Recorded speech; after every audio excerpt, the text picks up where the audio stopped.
everyone, what is going on? In today's video, I have a cool unboxing for you guys. So over here, I have the Canon RF 35mm f1.8 IS STM macro lens. That is a lot of words for just one lens. RF stands for the lens mount, so this is compatible with the EOS R, RA, and RP. 35mm means the focal length, so this lens has a 35mm focal length. f1.8 means it has a maximum aperture of f1.8. Macro means that it can take photos or videos really up close. It has a smaller minimum focusing distance than other lenses. IS means image stabilization, which is really good for getting smoother video. And when it comes to photography, you'll be able to open up that shutter just a little bit more than usual. And STM just means that is the type of focusing motor. So Canon has USM and STM. STM is their stepping motor, which is traditionally quieter than USM and at times can be slower.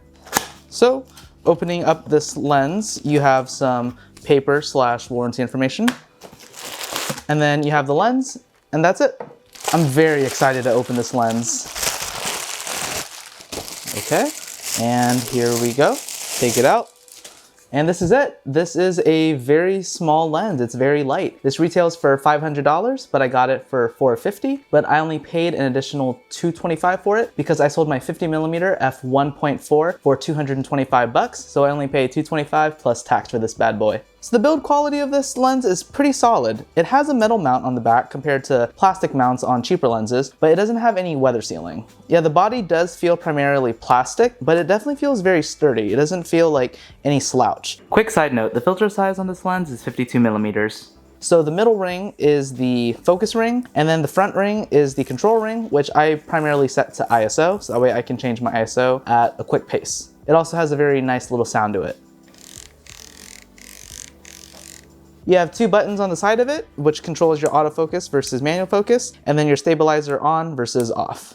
So right now I am shooting with my Canon EOS R with a 24-240 lens, but I am at 35mm at 1/60th shutter speed, f4.5, and ISO 2500. So let me go ahead and try to get the exposure to match, and let's put this lens on. And here we are. So now I'm still shooting at 1/60th of a second, but now I am at f1.8. So because of that, the background should be a lot more blurrier, and also because of that, it lets in a lot more light, so I'm able to drop my ISO down from 2500 down to 640. So this is really good for getting more blurrier backgrounds and for getting less noise in your video. So let's talk about the reasons why I switched over from the EF 50mm f1.4 to the RF 35mm f1.8 IS STM macro.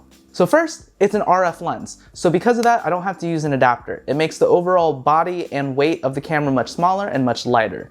Second, the macro capabilities. I hate having to shoot B-roll and crop it in to try to get that focus because whenever I shoot B-roll, I have to put the camera so far away so that way I can get good focus. But now with the macro capability, I'll be able to get a lot closer and get sharp focus. Third, image stabilization. When I do my pans or my tilts, it'll be much smoother. And that's pretty much it. For me, I don't really see much of a difference between 35mm versus 50mm, so that doesn't bug me too much. And then f1.4 versus f1.8 is really not that much of a difference. That's like going from ISO 400 to 640, so it's really not that much of a deal. I can just color correct that and fix exposure in Premiere Pro.